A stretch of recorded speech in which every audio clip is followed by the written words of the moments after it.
तो आज मु धन्यवाद देवी Indian chamber of national chamber of commerce एवं आमर ओइट मिलित आनुकूल्य ये जो समिट करा जायछि फूड बायोटेक समिति एथिरे विभिन्न एंटरप्रेन्योर फार्मर एवं आपणकर वैज्ञानिक एक्सपर्ट माने मध्य एथिरे जोग दैथिले एवं माननीय राज्यपाल मध्य एथिरे जोग दैथिले। विशेषकर ओडिशा रे कृषि क्षेत्र केमति आगु जीवा एवं जैविक पद्धति उत्पादन वृद्धि करने सहित ग्रामीण अर्थनीति अभिवृद्धि करने जो विकसित भारत विकसित ओडिशा रे शामिल है।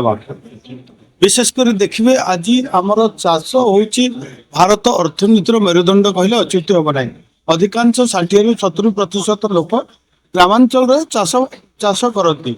तेणु चाष को जैविक पद्धति वैज्ञानिक पद्धति उत्पादन वृद्धि करवा एवं ताको लैब टू लैब जमती ताको भाली एडमिशन करवा तार संरक्षण करिपारिबा ताको आमे बाहर को रप्तानी करिपारिबा एवं ताको उत्पादन क्षेत्र रे अभिवृद्धि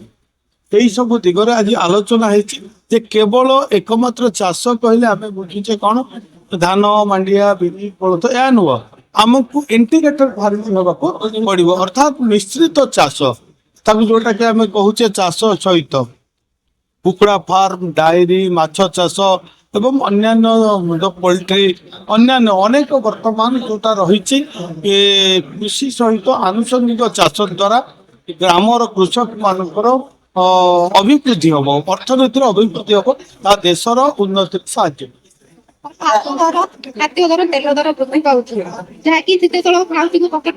निश्चित भाव देखो खाद्य दर वृद्धि पाइबार कारण अनेक अच्छी वर्तमान आपण देखुं जोटा युद्ध जो भाव में चली अंतरराष्ट्रीय युद्ध जो चली युद्ध विभिन्न प्रकार तैल दर आज आम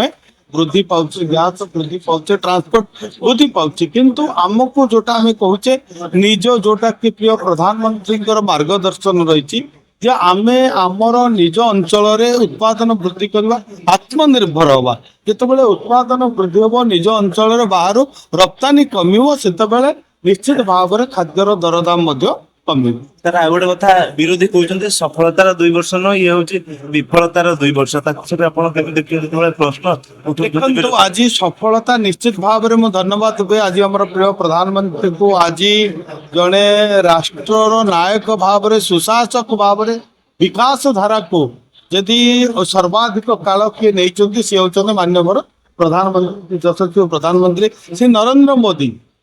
तंकर दूरदर्शी तंकर जो सबका साथ सबका विकास एवं भारत को जो एक अग्रणी राष्ट्र परिणत करने उद्यम निश्चित भाव में आज सफल होती। विरोधी जो कथा कहते विरोधी विरोध आचरण करेंगे सब तेणु विरोधी माने जानिबा दरकार लोकों सरकार आज मोहन मासी सरकार 2 वर्ष पूर्ति होउची से आज अनेक कथा जोटा आम प्रतिश्रुति देते आज आम अधारू अधिक आम पूरण कर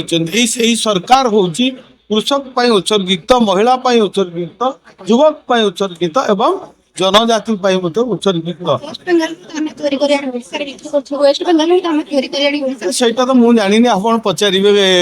जे कृषि मंत्री कहींपारे आपंकर फूड सप्लाई कहींपारे मत पचारे अंडा माछ जब पचारे कौटू आसूसी केमती उत्पादन होता आप भल भाव कहींपारे तेणु सेटा आलोचना करवानी आमे आलोचना करवा उत्पादित आज भारत वर्ष ओडिशा आज मत्स्य उत्पादन क्षेत्र में 4th नंबर परिणत होगी। आज आम 5,000 कोटी टंका आज आम बाहर को माछ रप्तानी करुचे। आज अंडा क्षेत्र में देखा गोटे 16-17 लाख दिन को आम प्रोडक्शन कर फिर आज आम सरकार आसला दिन को 2 लाख लीटर अभिवृद्धि होती दिन को पाखापाखि 75-76 लाख लीटर आज आम उत्पादन करुचे। तेणु निश्चित भाव में ओडिशा सामग्रिक विकास होचे विकास क्षेत्र में चली लोकों सरकार काम कर।